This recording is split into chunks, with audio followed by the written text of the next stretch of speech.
Renungan Harian Katolik, Selasa 21 Juni 2022.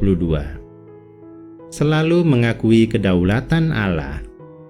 Jangan sia-siakan sesuatu yang berharga. Hukum aksi reaksi. Masuk melalui pintu sempit.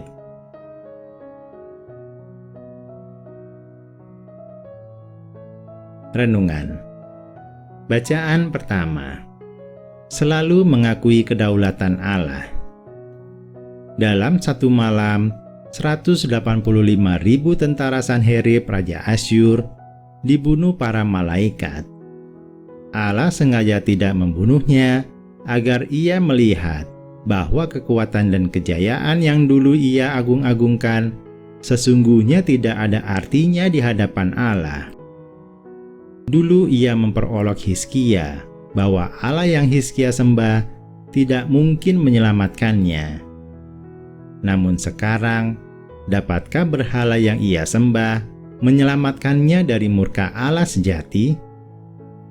Itulah akhir kehidupan Sang Raja Agung yang menentang hukum Allah. Berbeda sekali dengan Hizkia yang selalu belajar dan mengakui kedaulatan Allah, sampai kondisi di mana seolah-olah tidak ada lagi pengharapan.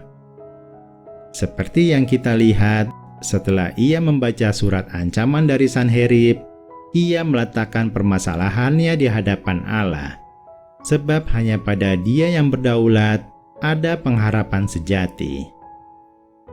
Motivasi yang mendorong dia untuk terlepas dari segala ancaman bukan semata-mata untuk kebahagiaan dirinya dan rakyatnya, melainkan agar kedaulatan Allah diakui semua bangsa.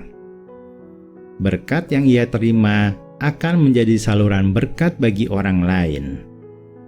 Karena ia selalu mengakui kedaulatan Allah dalam setiap kehidupannya, maka Allah berkenan menganugerahkan keselamatan bagi dirinya dan kerajaannya. Kita tidak akan pernah dapat mengatur apa yang akan Allah lakukan untuk menolong kita.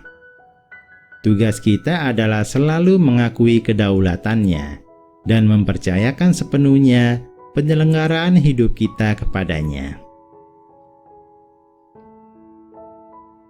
Bacaan Injil. Jangan sia-siakan sesuatu yang berharga. Babi dan anjing yang dimaksud dalam perikop ini adalah binatang yang najis dan buas.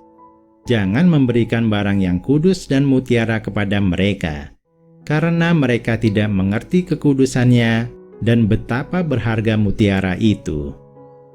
Mereka akan memperlakukannya sesuka hati, sesuai tabiat aslinya, yaitu menginjak-injak, bahkan berbalik menyerang orang yang memberikan barang berharga itu.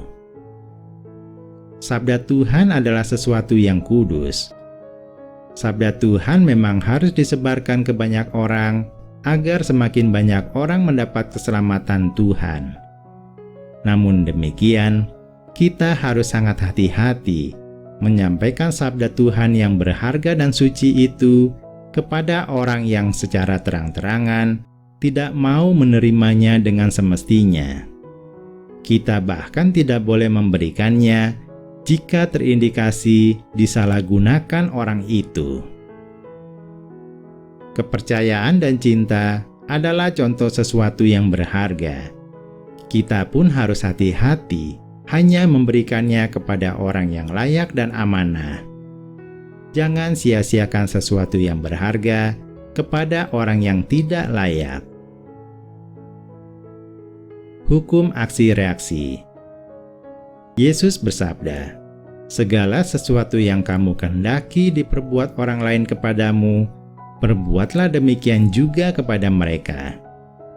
Ini adalah hukum dasar alam, yaitu hukum aksi reaksi. Di mana ada aksi, di situ ada reaksi.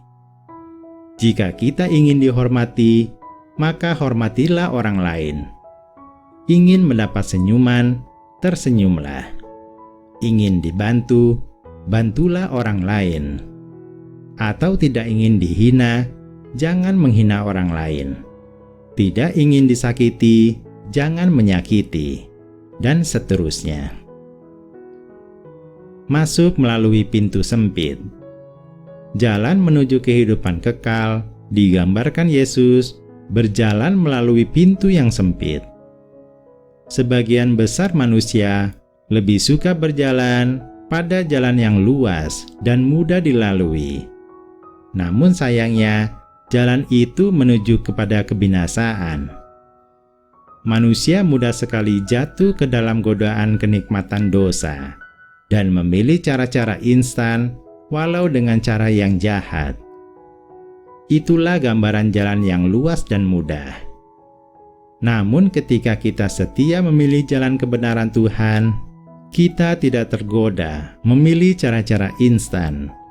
Kita akan melalui jalan benar yang lebih sulit. Begitu sulitnya, seolah melewati pintu yang sesak. Namun kita harus mencari dan menemukan pintu itu. Jika kita berhasil menemukan dan melewati pintu itu, kita berhasil bertemu Tuhan. Allah Bapa telah memberikan Yesus Kristus yang adalah pintu dan jalan menuju Allah Bapa.